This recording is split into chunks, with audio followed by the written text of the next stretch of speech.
Alright, hello viewers and welcome back to Rome Total War 2.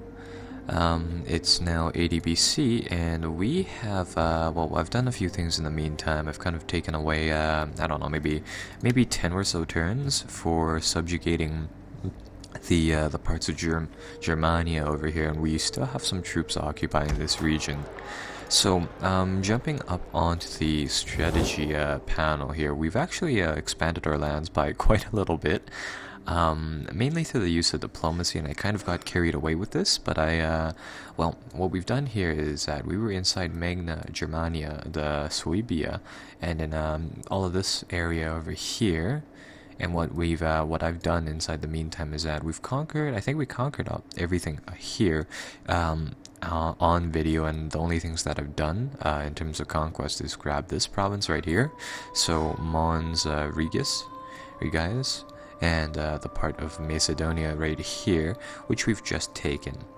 So the general state of the game is that up here we have a few legions still stationed by for their garrison bonus, and we're currently using four of these patricians or dignitaries, just kind of located inside this area, and their main purpose is to just convert the population to the Roman culture, and that's been going along swell and nicely for the last little bit of time. So our guys are, well, we've been busy building up temples, gladiator amphitheaters, fountains, and some other miscellaneous buildings like that. You see here that I've essentially just spammed temples and buildings that are sustainable for us. So nothing that upsets the public order, and we've kind of built that everywhere.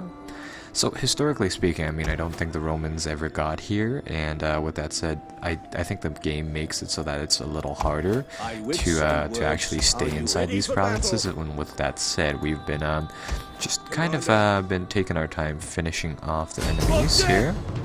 Speaking of our enemies, as soon as we finish off this group of 7 men, make the boat sink a little faster here.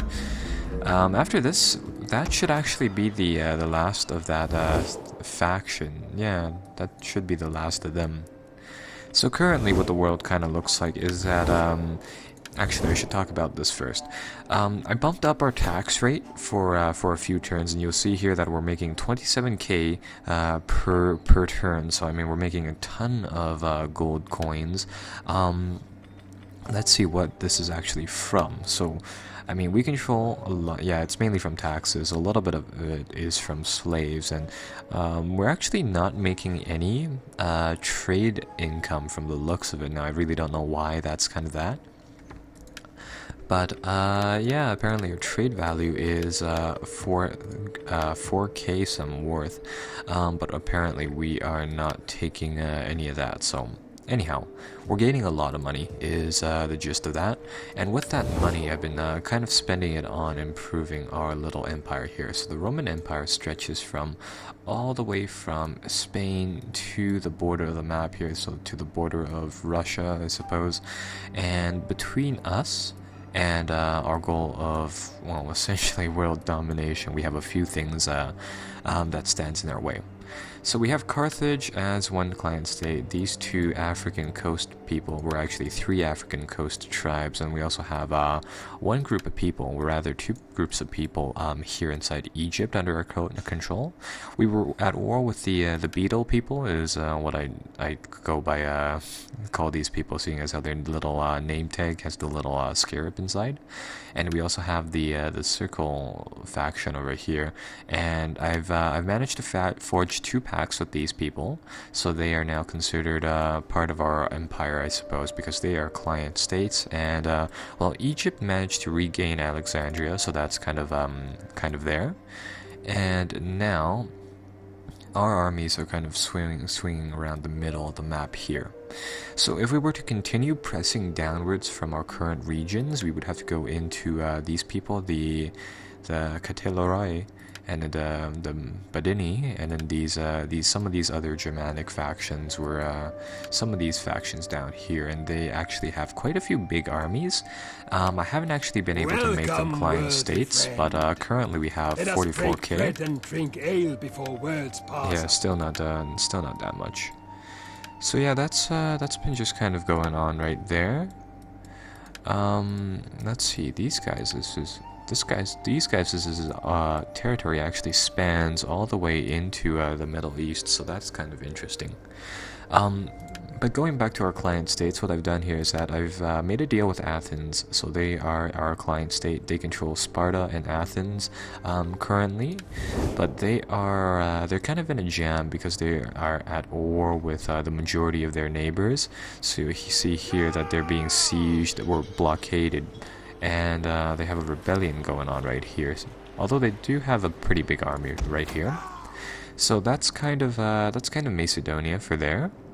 On this area right here, I really don't know what this area is called anymore.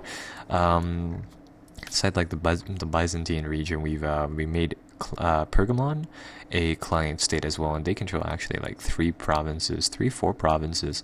So yeah, they're kind of there, and they have some military alliances with the Pontus apparently, and the Pontus stretch from their natural areas over here down into this area, so that's kind of interesting. We've also made a pact with Rhodos to gain their two or three land areas, but yeah, so that's kind of what's been going down on the world scale. Looks like we might be able to make these guys a client state too. Welcome. Come, sit. Enjoy the pleasures of my home. So yeah, I found out that like how the AI does the trade that does the client state system. You can usually just throw a whole bunch of cash at them, and they'll typically give up in whatever they're doing. So I've been just kind of trying to just huck cash at people really to switch them to our side. So one thing that we do have to notice that I finally figured out how the Civil War system works too. Apparently, if you have too much gravitas or too low gravitas, your faction will essentially develop into a civil war. If you are a empire type of system right here, or a system of different houses and senators and stuff like that. I think Rome and Carthage. How the politics work is that if you have too high of influence or too low of an influence, then a civil war breaks out. And on the other hand, if you play as a monarchy, it's only when you have too low influence. So that's kind of that. We've been making some friends, I suppose, by spending lots and lots of money. And Macedonia apparently doesn't like being taxed very much. Well, that is understandable, but then again, we can just demolish a little buildings there and rebuild them, of course. Now, what I am going to do is that the Spartans are actually gaining some traction over here, so I'll move the Venera Legion over there to just kind of block them up. In the meantime, we are slowly but surely pouring more and more troops inside this area. So today what I kind of want to do is that I want to either really push up inside this area. We'll just trespass, it doesn't really matter, we can destroy these people if they have any issues with us trespassing. So we'll get like 2 or 3 troops to start moving down here. I think I'll leave 4 legions up here. Actually, if I take off this legion, is it gonna make a big difference? No. Okay. Well, then we're going to swing some troops into Macedonia and go from there. And off the coast of Egypt, I actually have been I've landed 2 armies here too. Ready for orders. So that's the general state of the game. Alexandria appears to be being conquered by one of our people, one of our client states, which is rather interesting. So what I think I'll do is that I'll try to incorporate... You undoubtedly have much to say, and I will listen for my master's part, a servant of dread Pharaoh. Try to convert them into our empire, just like that. So now, our client states will wage civil wars they will wage wars with each other. But you know what? To be frank, I'm not too worried about that. The door I'm gonna see if I can. But if you wish to go beyond the courtyard with it, gonna see if I can do anything about this the civil war. I kind of want to keep Egypt on the map, and I don't want my client states to constantly fight each other. But it doesn't look like I can do anything with it. So you know what? Oh well. Yeah, we did spend a lot of money just kind of buying over the Egyptians, but I mean, it's no big deal, seeing as how currently I think we're on the the middle tax income bracket thing, and the only place that's really having a problem with it is this area in Macedonia. So if we were to like really jack up the tax, we can make a ton of cash in just barely any time, really, and it's no big deal. If I go into the provincial panel here, you see that almost on every single one of our places, the population is happy, with the exception of this place. But I'm going to replace some of the industry buildings for stuff with some happy moodlets. And in Libya, apparently people are also upset, but why are they upset? Yeah, it's mainly due to the culture down here. And I think it's mainly due to the culture in Macedonia, but that's kind of the general progress of that region. And over here, you know what I can do is that I can jump up to here and issue the edict for tax harvesting, and that'll generate me even more money. So we're going to go ahead now, and we will just kind of see what the AI does. Because up here, I mean, I have 4 dignitaries, which will be able to turbo convert the Germanic tribes, and we'll really... Oh, they've decided to attack me with one of their small navy forces. Apparently your defenders can fight them off, so we will let them do so.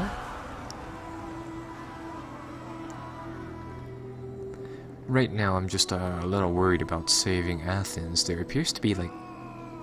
Yeah, there appears to be 3. I think those are all Macedonian stacks over there, inside the background. So yeah, the turn lengths now aren't that bad. So that's at least a good thing. But I'm still not playing on the second Friday patch thing, the Creative Assembly. Like I said, I think I've mentioned this, but they're doing like monthly or weekly patches on Friday now. So yeah, I haven't updated it to the latest patch. I think Steam is supposed to do that by itself, but for whatever reason it hasn't, so you know what, oh well.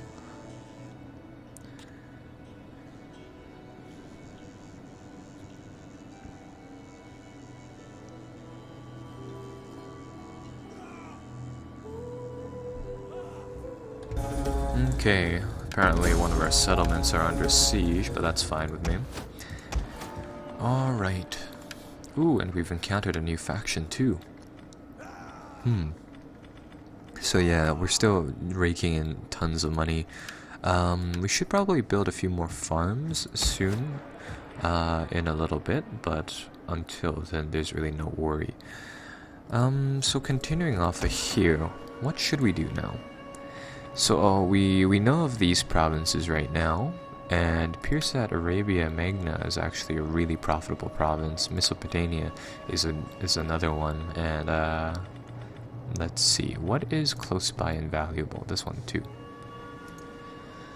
So currently, I'm thinking, should I be able to pull off these legions, because the happiness is in the green now, and yeah, the population is dropping rapidly and converting to Latin, so I think I'll pull off the second legion, which has been kind of whittled down over time. They still have their excellent veteran legionaries, but they lost their siege equipment to attrition, and they lost a few of the skirmishers to some other stuff. So I'll pull them back to Rome to resupply for now.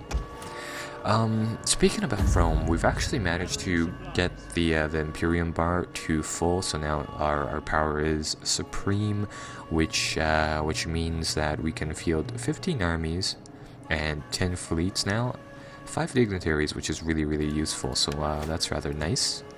And with that kind of said, what I'm going to do here is I'm going to build a new siege works shop, and reinstate the legacy of the 13th Legion of Augusta, and we will summon up another force, I suppose. Ready for orders. So, we could go with like a legionary force.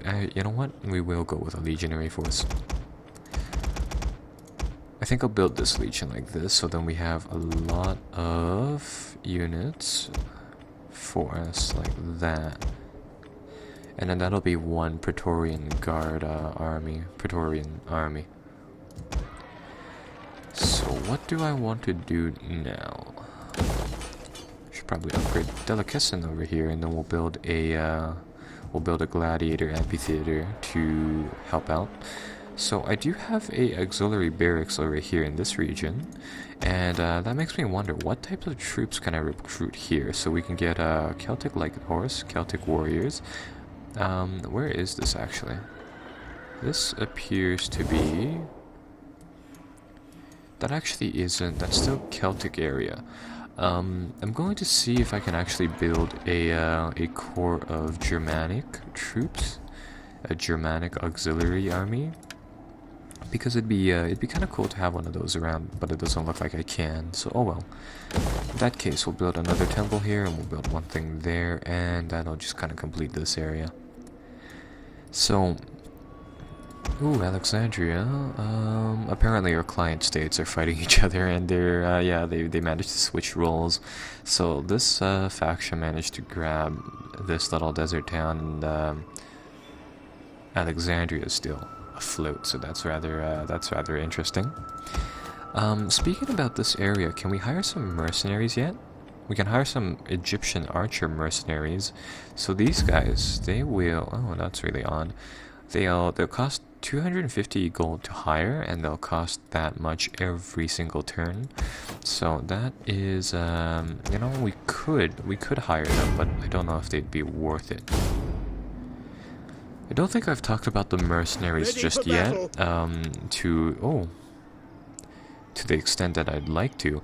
So yeah, you can hire mercenary troops to fight with your forces, and depending on what faction you have, you may or may not be able to grab mercenaries at a cheaper cost. So over here, we do have the option of getting some really nice elephant troops for us to use if we so choose to. So I think we'll wait for a bit before we do that. But what I want to do is that I want to start pushing up the coast into Pontus area, and over here in Dissapolis, I think I can withdraw the forces without the morale penalty being too high. So I'm going to pull back the first legion, the foreigners legion. I'm gonna pull them back up here because I do believe. Yeah, the mercenaries work in regions. If you're in Libya, you can hire those mercenaries that we saw back there, including the 2 war elephants groups. And I'm checking up here what we can hire inside the Alexandria area. Apparently, there's not as much of a selection up there. Maybe, yeah, no. So that is happening right there. Ready for battle. And what we can do here is that I want the Venera Legion to push. Actually, no, they have to take out the enemy over here. Yeah, their spy managed to use whatever that spy ability is that makes it so that we only have half.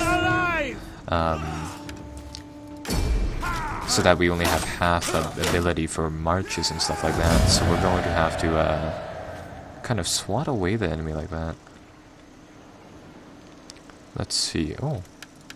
That was actually quite a big battle. There was another entire... Oh, there was a hidden army waiting for us right there, so that was rather interesting. In that case, we'll slaughter all of the people there. Yeah, apparently these guys have the hidden army away from us, and we kind of got caught up in an ambush battle there, where they got reinforced by the army that we couldn't see, so we didn't know what would exactly happen. But that's all right. Alright, so still pushing forward. Sparta has reappeared to... I recall Sparta having a big army there, but don't really know where they went now. So we are... I think we're pretty much done this turn, so... Well, I guess I'll advance the game to 78 BC, I suppose.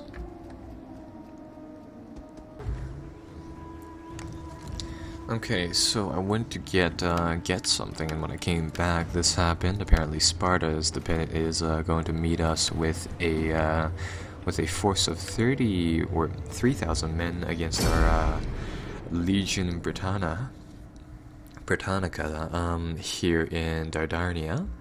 So I guess we'll fight under the battle. We're fighting on a lightly wooded terrain this time. And Macedonia is,